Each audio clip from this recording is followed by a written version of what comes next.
Hello and welcome. Thanks for tuning into Using Everyday Routines and Activities to create growth in students with significant cognitive disabilities. My name is Dawn Smythe. I am a Human Resource Development Specialist for Fiddler's NEFEC. My name is Jessica Callahan. I am the Technology Specialist for Fiddler's NEFEC. We are both former self-contained teachers and between us have 32 years of experience working with students with significant cognitive disabilities.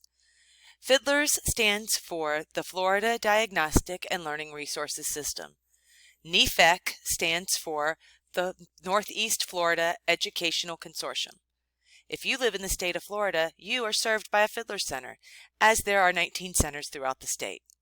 Our center serves the districts of Baker, Bradford, Flagler, Putnam, St. John's, Union, and the Florida School for the Deaf and the Blind. Every Fiddler Center has 5 functions, including Human Resource Development, Technology, the Florida Inclusion Network or FIN, Parent Services, and Child Find. You can locate your local Fiddler Center on the fiddlers.org website, www.fdlrs.org. This short video will explore ways to address the needs of your unique learner at home in the areas of reading, math, fine motor skills, gross motor skills, and life skills. We will explore some ways that you can address these skills at home using what you have or for minimal cost. Fine motor skills have to do with dexterity and using a pincer grasp, which is using your index finger and thumb to grasp. There are many activities that can mimic play and allow you to work on these skills. Some fun ways to work on motor skills for your child would be sorting pom-poms with tweezers or tongs, writing with a stick and Play-Doh, picking up and placing spaghetti noodles into a colander. Anything that gets those little fingers moving. For more activities, you could push marbles into Play-Doh, place golf tees in the Play-Doh, and have them put the marbles on the golf tee. Pom-pom drop is fun and easy as well. This activity addresses fine motor skills as well as color matching and color word identification. Activities like sewing, needlepoint or knitting, and playing musical instruments are great ways to engage older kids in fine motor activities. These all get their fingers working and help to create increased dexterity. Many music teachers are offering free instructional videos on YouTube. Go check it out. There are many different ways to teach and practice reading. Use a cookie sheet with magnetic letters for spelling practice, or use the same cookie sheet with some shaving cream to write the words with fingers or a paintbrush. This is also a sensory activity. You can also cut pictures out of a magazine and use them to tell a story. Another easy activity would involve matching clothespins with letters written on them to letters written on note cards, or to spell words on cards. Adding pictures of the words to the cards would also help with word recognition. Sticky notes are a great resource that can be used in many different ways, including practicing sight words, identifying vowel sounds, and creating sentences or stories. If you are practicing spelling their name, you can easily make a cutout puzzle to practice letter, order, and recognition. Using big blocks and writing on them to build words can be a lot of fun as well. Keep in mind that you can use what you have to make it fun.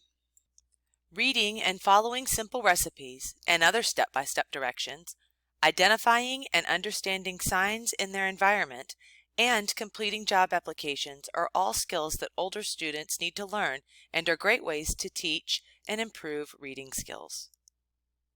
Math is an essential skill that can be reinforced in a multitude of ways.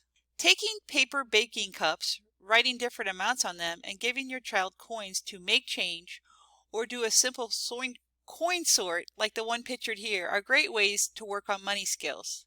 If you are working on counting, you can use baking cups with numbers and have the child sort cereal or pom-poms into cups.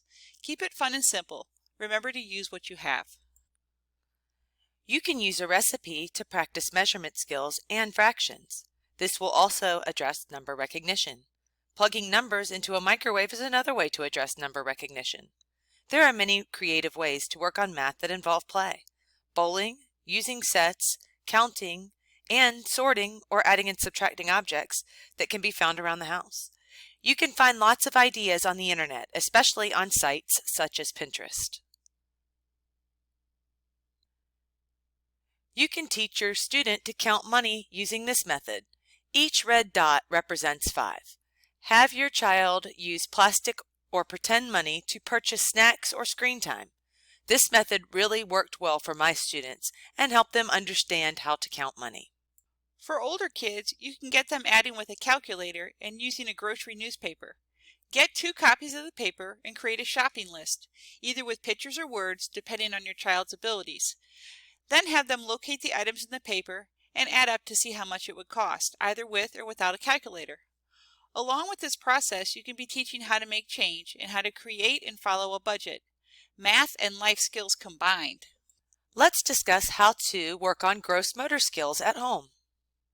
Simple playing activities like running, jumping, hitting, throwing, or riding a bike or scooter are all great ways to improve gross motor skills without making it seem like work. Following a footprint path, copying patterns and shapes, and throwing balls at plates to match the color or number can also help to develop gross motor skills while the kids are having a great time playing. Teens and tweens that need refinement of their gross motor skills can participate in activities like building with Legos, bowling, jumping on a trampoline, cooking, and playing musical instruments. Other activities that address gross motor skills are practicing beauty routines, walking or climbing, riding a bike or scooter, dancing, building, assembling 3D puzzles, and juggling, just to name a few. Life skills are essential for all students and can easily be taught or reinforced in everyday activities. Some ideas for reinforcing life skills at home include hanging clothes, sorting them by color, also counting, how many red, how many blue, etc. Street and safety signs, scavenger hunts while walking around the neighborhood or riding in a car are also easy and fun ways to work on these skills. Simple chores like dusting and vacuuming can also be started early on and built upon.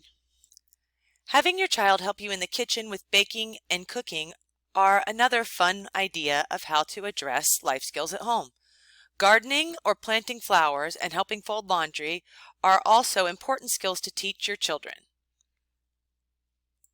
Teaching skills like washing the car, cleaning the house, cooking simple meals, and conducting transactions at a store, bank, or online are all skills that teens need to understand.